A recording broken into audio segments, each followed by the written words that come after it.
So now we read the story of Josiah. And Josiah ascended the throne at 8 years old and ruled for 31 years. He was another child king, but unlike his grandfather Manasseh, he did what was right in the sight of the Lord and was said to have walked in the way of his father David, who was the SI unit for godly leadership in Judah. Josiah cleansed the country of Manasseh's foreign idols and fixed the damage done to the temple in his grandfather's time. I can't help but think about how it must have been for him, a child king who grew up in a time of apostasy. So everything he knew was idol worship, right? So he was Amnon's son, and Amnon was a wicked, evil, idol worshipping king. So idol worship was very rife in his time, but he bravely stood against it and destroyed its articles and demolished all the temples and killed the priests. It was very, courageous in my eyes, and I was particularly moved by his reaction to hearing the book of the law being read.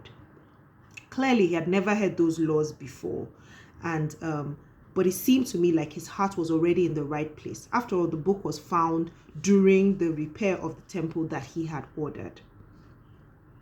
Now, this is where we heard about the prophetess Huldah. And Huldah was a prophetess during that time. And it's also said that Jeremiah and Zephaniah were also prophets in that time as well. But, God spoke through Huldah. And she was said to have been married to her husband, they said, was Hezekiah. Some believe was Hezekiah's uncle. She plays a very significant role in changing the nation of Judah. Now, let me tell you what impressed me about Josiah. When Huldah gave the message from the Lord, which was kind of similar to Hezekiah's message to say, oh, all these bad things will come, but I will save you, his reaction was different. Unlike Hezekiah, who just basically said, y'all be safe out there, I'ma do me. He immediately, ordered like a reformation. His reaction was that, people had to start to worship. He restored true worship to Jerusalem.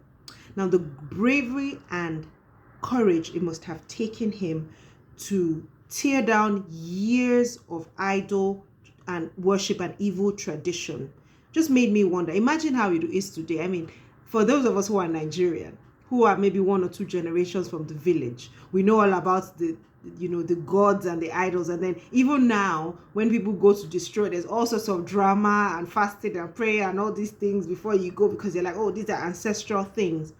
But he just went. He was so courageous. So I know that he definitely, had to be filled with God's spirit and courage.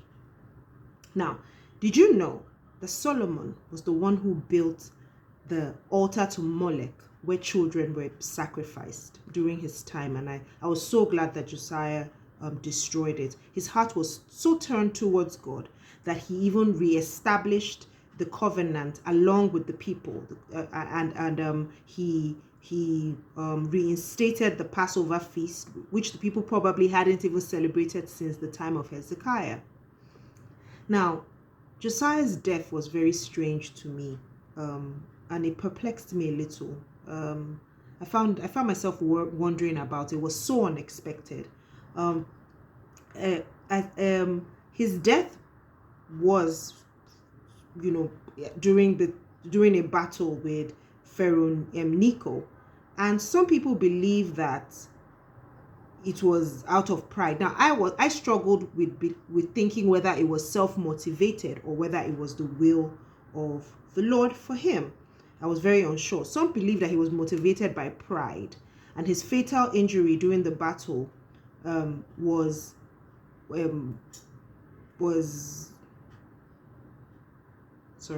during a battle that he was warned to stay out of, was very tragic. Josiah was the last good king of Judah.